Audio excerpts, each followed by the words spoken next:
Hey everyone, thank you so much for being here today. My name is Denise. I'm also known as heywigsister on Instagram and Facebook. Today I'm here with a wig review in partnership with Name Brand Wigs. This is Gabor Bend the Rules, brand new style by Gabor in the color SS Honey Toast, which is a GL14-16SS. Honey Toast, Bend the Rules. If you want to know more about this brand new style, low density, no Permatease, no POOF, then stick around. Once again, I am so grateful to Name Brand Wigs for partnering with me on this review, giving me a chance to try a new style and show it to everyone. Name Brand Wigs is a wonderful resource if you're struggling on your wig journey or just need a great place to purchase a wig. They have a great customer service team with lots of training and lots of resources. You can find a link in the description to this piece, and if you have any questions, I'm always happy to answer. All right, everybody, let's look at this one from all sides. Super, super low density, no poof.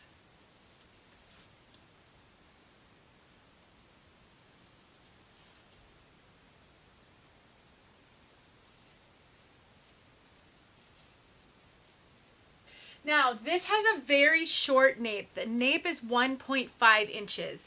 And I always say, if anything is under 2 inches, you really need to know your hairline so that you know if your hair is going to show out on the bottom. This is a very short nape. So even though there's a lot of length up here, there isn't in the back. So be aware of that. It's a really darling style. It has a really fun kind of A-line, longer in the front than in the back, but it's definitely got lots of layers. Some shorter in the front. You could cut a fringe in. It's a little bit too long, I think, for just about anybody, but really easy to cut in a little bit of fringe if you want this to have a full bang. Otherwise, the piece that I got, really, I mean, there's so much lift right here that it's really easy to just sort of sweep it away, and it does stay out of your face. I do think that that's something that could have variation, so yours might not have that kind of lift. If it does, and you want to cut a full bang, you may need to just take a little bit of light heat to get that to lay flat. It seems to be doing pretty well when I do this, but just note that there could be some significant lift right at the top. Now, this piece has a full mono top. It actually looks like it's a double layer mono top, even though nothing I read says that. It's a little bit of a different feel, and it does have a lace front as well. And then, like I said, low density. So if you're looking for a piece, let me just feel, I really don't think there's Permatease in this one. Maybe some crimpy fibers right at the crown, but really, if there is, it's barely any. So if you're looking for a very low density, low poof piece, if you are overwhelmed a lot by hair, this could be a great opportunity to try something that might work for you. If, on the other hand, you need a little bit of volume and a little bit of lift, this does not have it, and you're really not getting it. So if you like the style, just note, it's very low density. I don't think it's so low that you have to be concerned about wefts showing or that it's not looking realistic or natural, but it's also really low density. I think I just need to stress that so that everybody understands that's how it is. So we've got a lace front, and Gabor does amazing with their lace fronts. You can see that again. They bring a lot of the highlights up just like Raquel Welch, and it looks just flawless. I love Gabor lace fronts. I actually love Gabor's fibers as well. These are very light fibers, light denier. Excuse me. So some people, you know how when you inhale wrong, and then when you try to inhale after that, you want to cough? Okay. Maybe if I just slow down.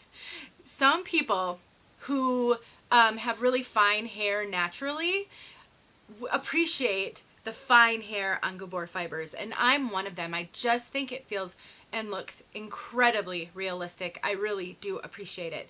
Now, this one does have a full mono top so that you can part it anywhere on the top, but it's very stubborn. It really kind of wants to part where it wants to part. So I think if you, and the way it wants to part is sort of a left side going to the right mono part or a parting space. So if you want to change that, I do think you'll have your work cut out for you. You absolutely can do that, but you may need to use some water. You may need to use some low heat of a hairdryer and really kind of coax those fibers over another direction. Something else I noticed is that it came with a zigzag part, and I'm really struggling to get that zigzag part out. I just think overall the fibers on the top are stubborn, and so you'll just have to work with them just a little bit. I don't think you can even really see that part line very well because it's not heavy density, but it's densely knotted on the top so that it doesn't really have any natural separation points. So if you want to be able to see the part and have it be more defined, then I recommend you pluck it once you get it wherever you want that part, then pluck it a little bit. I have a video. I show you how to do that. I will link it in the description. The reason why that can be so beneficial is it can also help the rest of the fibers to lay and cooperate just a little bit better. I know it's scary to do something to a wig, but I've plucked many wigs, many wig sisters have plucked wigs, and it really can make a huge difference and help you with realism. So this is what the inside of the cap looks like. We've got a very deep lace front, and then there's that monofilament, and it's like,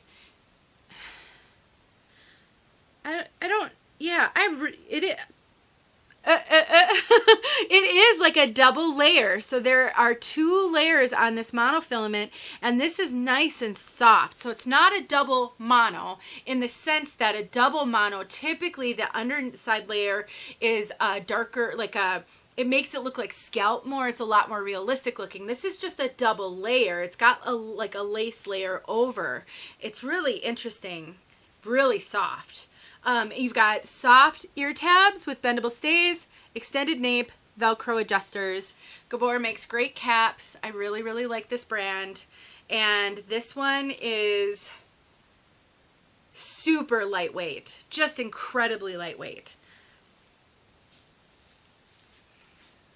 And I should say, the reason I have a wig grip on, which I don't often wear in with my wigs and not in my wig reviews, and that's because I get feedback from my wig sisters that when you're losing your hair, when you see someone take their wig off on camera and you can see all their hair loss, it's like a sisterhood moment. You just feel like, oh gosh, she's going through this too, I'm not alone. That's why I don't wear wig grips. That's why I don't wear wig caps when I try the wigs on in the video. There's some controversy sometimes about that because I don't keep every wig that I show, and sometimes I do sell them, but I think it's more important to help my wig sisters with that journey and then to try to have this decorum about wearing a wig cap. I just wanted to say that because I've seen some comments, not toward me, but in other places, and that's why I choose to do it. So the reason I have a wig grip on, that was a long explanation for why I have a wig grip on, is because my hair is at a really awkward length and it sticks out of short napes right now, and I can't put it in a ponytail. I can't really do anything, but a wig grip will help keep it out. So I was able to show this nape without my hair sticking out, which it totally would have stuck out if I wouldn't have had this wig grip on. So if you struggle with your hair showing on short napes or in updos, and you don't wear a wig grip, you might consider wearing one. You can just kind of scoop your hair into the wig grip underneath it as you're securing it, and it will hold your hair. It's amazing. All right, so the fit on this one, I think, is really true to average. It's not running big or anything like that. It's got great stretch. So I would say it's very comfortable on me, true to average. And I get decent coverage on the sides. These ear tabs come all the way down, just where I like them. There's a lot of hair over here, so if you're someone who wants to be able to tuck, I think you're going to be able to tuck. There's a little bit of hair that'll stick out. Depending on how the cap fits you, you should be able to tuck no problem, but tucking, wearing glasses, all of that is a little bit dependent on wig fit, but you can definitely do that. So before I talk about color, let me kind of sum this up. Low density, no poof. If you need some volume, you're not getting it in this one. If you like a little bit of fullness, you're not getting it in this one. If you don't want fullness and you don't want poof and you want low density and you really like a short haircut, with a little bit of length, this could be a great one to try. The top is a little stubborn for changing that part, but you absolutely can do it. You just may need to work with it a little bit. I just want to make sure I covered all the bases. Let me know if you have questions about this and anything that I didn't remember to talk about. Let's move on to color. All right, so this is SS Honey Toast.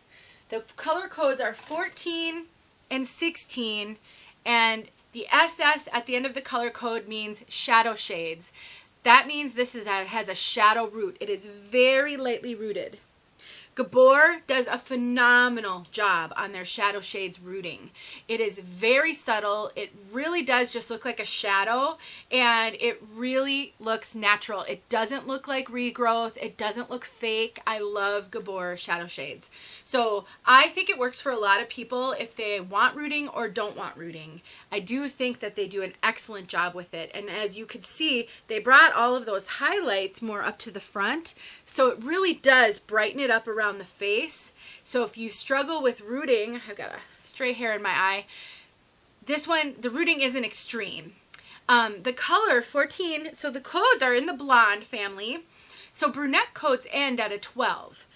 Blonde codes start at a 14. So you've got a dark blonde and a little bit of a golden blonde. And it's dynamic, but it's also very well blended. So it's not a super highlighted piece. There's no stripy highlights, but it definitely isn't flat. It's got a lot of great dynamic, the way that they play on the colors. I would call this almost looks more like a light brown. So I would say it straddles the dark blonde, light brown area. It's more blonde because the codes are blonde, but the treatment of it isn't super blonde. So I think if you are a brunette and you want to gravitate into the blondes, but you just can't quite do like the bright blondes, this could be a really good option. This color is not overly warm. I would consider this more neutral. It's not really warm or ashy. If I had to say that it leaned one way or the other, I would say it leaned warm, but I really think it's more neutral. There aren't red tones in it. It's just a very pretty sort of neutral, light brown, dark blonde mixture. And then again, that rooting, really excellent. Let's get outside so that you can see this color outside. Thanks once again to Gabor for sending this one to me. I really appreciate it, and it's really helpful to be able to see styles on lots and lots of women. Thanks for watching, you guys. I'll talk to you soon. All right, everybody, we are outside with SS Honey Toast.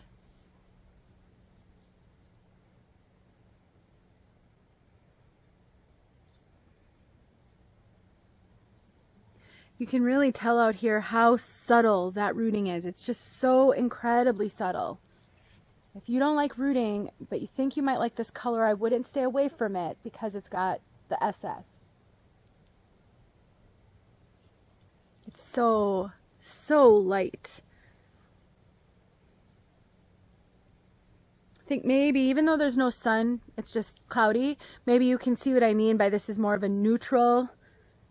I wouldn't call it ashy. I mean, I guess I would have to say that it's leaning warm if it's leaning one way or the other, but definitely not overly warm. Very neutral.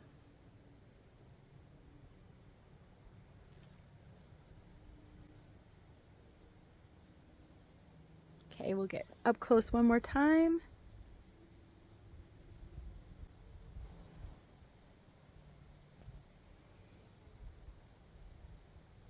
All right, thanks for watching.